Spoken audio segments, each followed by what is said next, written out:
Paz e graças, amados irmãos aqui do canal, conhecendo as Escrituras. Mais uma vez aqui com os amados, para trazer mais um estudo da parte de Deus. Nós estamos na série Elias. Esta é uma continuação do último estudo postado pelo canal, As Duas Sementes de Deus.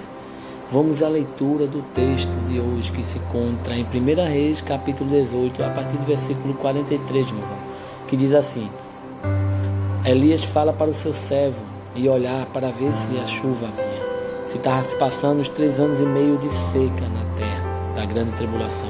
Quem conhece a série Elias sabe do que eu estou falando. E ele foi e disse: vai e olhe na direção do mar. Sabemos que mar aqui significa nações. Apocalipse nos transmite isso. E disse ao seu servo. E ele foi e olhou. E não há nada lá. Disse ele: 7 vezes Elias mandou: volte para ver. E na 7ª vez o seu servo disse: há uma nuvem tão pequena quanto a mão de um homem. Está se levantando do mar. Então disse Elias: vá dizer a Acabe: prepare seu carro e desça antes que a chuva o impeça. Enquanto isso, as nuvens escuras apareceram no céu e começou a ventar e a chover forte. E Acabe partiu de carro para Jezreel. Então, meus amados, eu quero aqui trazer uma revelação da parte de Deus tremenda, neste dia. Antes de tudo, nós devemos saber que Jezabel representa a igreja, a meretriz, a falsa igreja do tempo do fim. Acabe, o falso profeta, aonde ela se uniu a Acabe, A aliança política fizeram a falsa igreja e o falso profeta. E também nós sabemos que nos últimos dias vão se levantar líderes religiosos, fazer o ecumenismo, e fazer aliança política também com o sistema da besta e do anticristo. Então, vamos aqui ao texto das coisas proféticas de Deus, que é importante. Nós vamos ver aqui, amados, sabemos que, como eu disse, que o mar é nações. Então o servo de Elias foi olhar e nada viu, em direção ao mar, quer dizer, em meias nações. E Elias perguntou: como está? Ele: está tudo ok. Elias disse a ele: vai lá 7 vezes, E ele foi lá 7 vezes, 1 vez, 2 vezes, até a 7ª vez. Então, por que Elias usou o número 7? Porque o Espírito Santo de Deus nos transmite o número 7 aqui, nessa história. Sabemos que Deus trabalha com numerologia na Bíblia, número 40, número 7, Então nós vamos ver aqui que 7 vai nos ligar ao 7º dia, ao 7º milênio. Então na 7ª vez o servo diz: uma nuvem tão pequena quanto a mão de um homem está se levantando do mar. Olha só, amados. Essa nuvem aqui é Cristo Jesus. Aí você me pergunta: por quê, amado? Lá em Atos dos Apóstolos, quando Jesus, a sua ascensão ao céu, chegaram os 2 homens de branco, vou parafrasear aqui, meus amados, e perguntaram a eles: varões galileus, este mesmo Cristo ao qual vocês olham para o céu, que vê subindo na nuvem, da mesma forma que vocês vê ele subindo na nuvem, da mesma forma ele voltará para buscar a sua igreja. Ainda mais o texto diz assim, uma nuvem tão pequena quanto a mão de um homem, e o Espírito Santo ainda acrescenta algo a mais: a mão de um homem, porque ele queria comparar essa nuvem com a mão de um homem, amados. Porque olha, lá em Daniel 7, versículo 3, eu vou fazer a leitura aqui, diz assim: eu estava olhando nas minhas visões da noite, e vi que vinha nas nuvens do céu um como filho do homem, e ele se dirigiu ao ancião de dias. Esse servo de Elias estava vendo Jesus Cristo, mas sendo que a nuvem estava tão longe, que ele só via a mão de um homem. Ele dizia: é como a mão de um homem, mas era Cristo Jesus vindo nas nuvens para buscar a sua igreja. Então, e ele diz: está se levantando do mar, está se levantando em meio às nações. A palavra diz que todo olho verá a volta de Cristo. Ele será como um relâmpago, saindo do Oriente para o Ocidente. Assim será a volta do Filho do Homem. Então nós vemos que ele vai dizer assim: prepara, vai dizer a Acabe, para ele preparar o seu carro, e desça antes que a chuva o impeça. Por que ele ainda usou isso? Sabemos que Acabe representa aqui os falsos profetas. O que Jesus vem no Apocalipse nos mostrar? O que ele vem fazer? Ele vem destruir o falso profeta, a besta e o anticristo e todo o sistema maligno, né? Então, Acabe ele vai tentar fugir, mas sendo que a chuva não vai deixar, porque Jesus Cristo ele vem como uma chuva, né?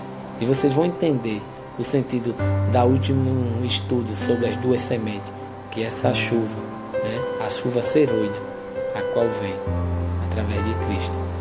Então ele vai e vai se esconder. Como a gente sabe que Apocalipse fala que os líderes se escondem, né? Em meio às rochas, né? Os seus banques e muitas outras coisas. E aqui ele vai dizer, né? Começou a ventar e vai chover forte, e Acabe partiu de carro para Jezreel. E essa palavra aqui, Jezreel, nós sabemos que a palavra significa Deus semeia, Deus planta, ou semente de Deus. Então temos que entender uma coisa, né? Aonde se localizava Jezreel? Nós vamos ver aqui a vinha de Nabote. Nabote tinha uma vinha, e essa vinha se localizava em Jezreel. Era uma terra fértil, abundante, né? Produtiva. Então Acabe, ele desejou aquilo. E aqui tem aqui, ó, vamos ler só o versículo 1 e o versículo 2, que diz: algum tempo depois houve um incidente envolvendo uma vinha que pertencia a Nabote de Jezreel. A vinha ficava em Jezreel, ao lado do palácio de Acabe, rei de Samaria. Acabe tinha dito a Nabote: dê-me a sua vinha, para eu usar como horta, e já que está ao lado do meu palácio, em troca eu darei a você uma vinha melhor, ou se preferir pagarei seja qual for o seu valor. Olha, mano, o que nós vemos aqui: Nabote, servo do Deus vivo, disse que não vendia a vinha por dinheiro nenhum, porque era herança do seu pai. Quem é o pai de Nabote aqui nessa história? É o nosso eterno Criador, o Deus, né? O pai de Nabote, espiritualmente. Então Nabote não vendia porque a vinha era do pai dele. E a palavra Jezreel, nós sabemos que Deus planta e Deus semeia. Era ali que Deus ia plantar as duas sementes. Mas aqui a Jezreel de Deus é espiritual, pode ser em qualquer parte do mundo. Pode ser eu, você, onde você estiver, você pode ser a semente de Deus. Não é uma localização literal. Então, nós vemos que Nabote, a palavra Nabote significa frutos ou frutífero. Ele era uma pessoa que dava frutos, representando um povo de Deus, uma das testemunhas. Por quê, amado? Porque nós sabemos aqui, no contexto dessa história aqui, que Jezabel, ela vai fazer com que o povo fique contra Nabote. A igreja, a religião vai perseguir o povo santo, o povo de Deus por falar a verdade e não se corromper, não ser subordinado por dinheiro, porque foi oferecido dinheiro a Nabote. Mas ele disse: não, eu trabalho na obra do pai. A vinha é do meu pai. Eu sou o trabalhador.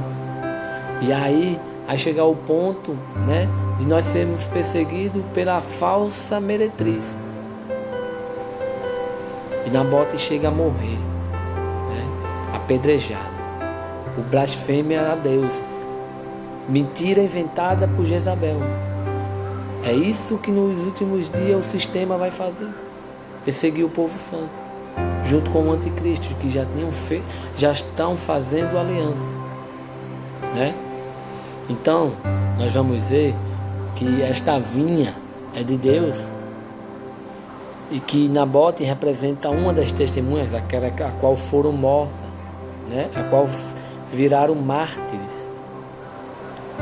E a outra parte da testemunha, que está representada aqui no contexto de Elias, sabemos que Elias, no final de tudo isso, ele foi arrebatado ao céu, representando uma parte da igreja que não verá a morte, né? Que passará por essa tribulação, mas no final dela será arrebatada. Uma está Elias, o arrebatamento, e a outra representando Nabote, que significa frutos, frutífero. Isso nos leva para quem? Para Efraim, que significa frutífero. O povo santo, eleito, a casa de Israel. E Elias representa uma parte da outra testemunha. Por isso, no fim dos tempos, vai ser a unção de Elias e de Moisés nas duas testemunhas, nas duas casas de Israel. Então, quando nós vamos ver aqui, a vinha que é do Senhor, Isaías 5, versículo 3 diz assim: E agora, ó moradores de Jerusalém, e todos os homens de Judá, julgai entre mim e minha vinha, o que devo fazer mais para a minha vinha, que eu não lhe tenha feito? Uma pergunta Deus faz, considerando que eu esperava que me produzisse uvas, porém produziu espinho. Agora irei dizer-lhes o que farei à minha vinha. Tirarei o seu cercado e será por despojo. Derrubarei os seus muros e ela será deixada para ser pisada. Tá vendo?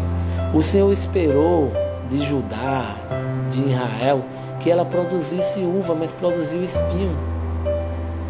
Elas não creram na promessa do Eterno. Desde a tirada do Egito ali, meus irmãos. Eles não creram.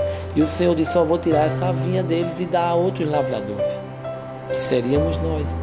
Nós vamos ver aqui, ó, em Mateus 21, 41, que diz assim, ó: E responderam eles: matará de modo horrível esses perversos e arredará a vinha a outros lavradores, que lhe dei a sua parte no tempo da colheita, os seus frutos, em outra tradução.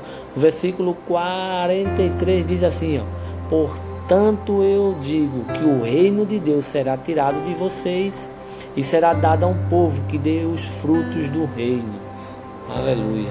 Tá vendo, amados? Eles foram tirados deles e foram dados a nós gentios, primogênitos de Deus espiritual. Eles perderam a primogenitura, né? E nós fizemos parte agora desse reino. E nós vamos ser esse povo que dará fruto. Aqui em Oséias 2:23 diz assim: E semearei para mim na terra, amarei o que não era amada, judeus, e direi àquele que não era meu povo, gentios: Tu és o meu povo. E ele dirá: Tu és o Senhor, meu Deus. Nós vemos que Oséias casou com a prostituta, e ali representa Oséias, Deus, a prostituta, Israel, a qual teve 2 filhos, as 2 casas, Judá e Israel. E aí o Senhor, no último dia, nos tempos finais, que através da morte de Cristo, quem viu o último estudo lá das 2 sementes, tá? Que ele plantaria essas 2 sementes, e é nessa vinha, né? Está aqui, semearei para mim na terra. Nós devemos saber que Jezreel, essa palavra significa Deus semeia, Deus planta, ou semente de Deus, lembra as promessas do Eterno, de que a promessa de um nascimento de um novo povo, né? Um povo santo eleito. A partir da morte de Jesus Cristo é que vai surgir essas 2 sementes e brotar, né? Nós devemos entender a semeadura de Deus. Quando ele fala: eu semearei para mim na terra, e esta vinha do Senhor, aonde ele semeará, né? E esses frutos e essas sementes darão frutos. Então aqui, ó, esses povos vão dar os frutos do reino, a qual os outros não deram. E o Senhor tirou deles e arredou para nós. Nós vemos aqui também em Oséias 10, 12, diz assim: semearei para vós em justiça, e ceifai segundo a misericórdia. Lavrai o campo de lavoura, porque é tempo de buscar o Senhor, até que venha e chova a justiça sobre vós.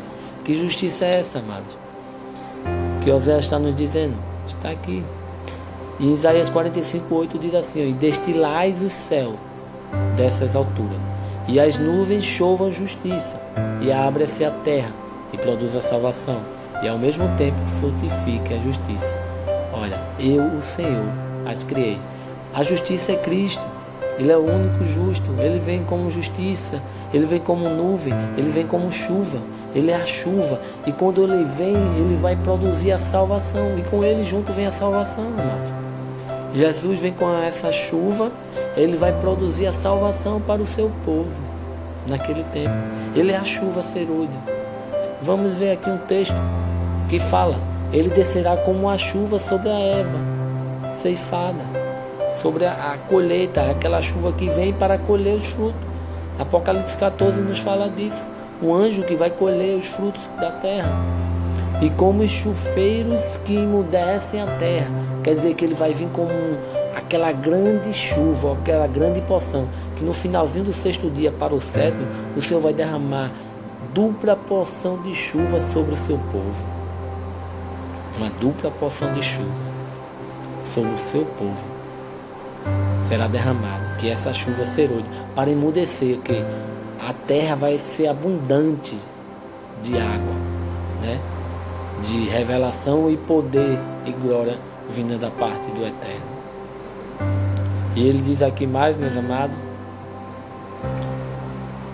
em Provérbios 16:15: no semblante iluminado do rei está a vida. Que rei é esse?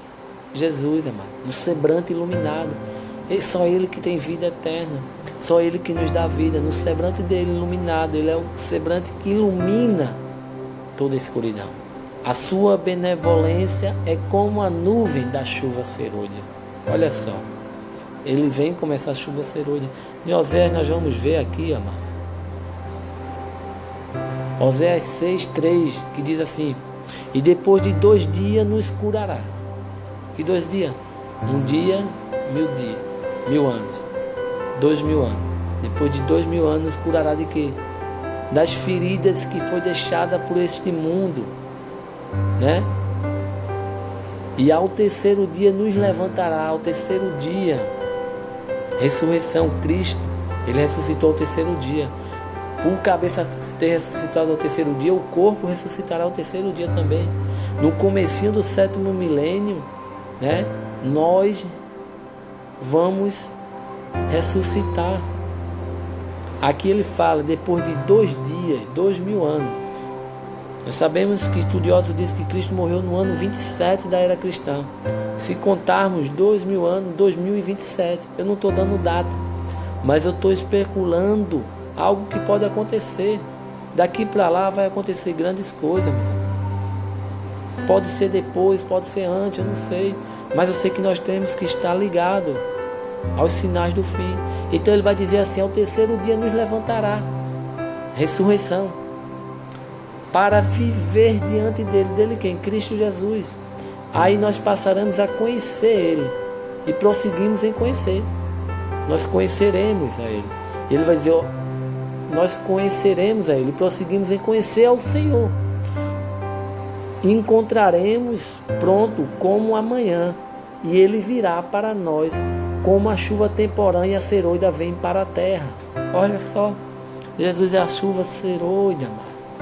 Ele vai vir e vai colher os seus frutos no tempo do fim. E aí nós vamos ver aqui que no tempo do fim também, aqui em Isaías 27:2 diz assim: naquele dia haverá uma vinha, olha, uma vinha agradável ao Senhor. Eu estou parafraseando aqui, e um desejo de entoar uma canção sobre ela. Aqui ele já deve ter implantado o seu milênio, a sua vinha, né? A qual ele tanto lutou. As 2 casas já estão unificadas em seu corpo. E aqui a implantação do milênio se cantará ou entoará o cântico novo, o cântico do Cordeiro, a qual Apocalipse fala. E aí nós vamos viver com o Rei dos Reis. Ele veio buscar a sua igreja. Da mesma forma que ele subiu nas nuvens, voltará para buscar a sua igreja. Como essa chuva serôdia será derramada na terra, na vinha do Senhor, para se dar a colheita. Que nós venhamos ser esconder na bote, que nós não venhamos se corromper com as coisas desse mundo, com o evangelho falso, com o veneno da serpente, mas sim se alicerçar na verdade, na palavra de Deus. Espero que os amados tenham entendido o estudo de hoje e fiquem todos na paz do Senhor. Amém.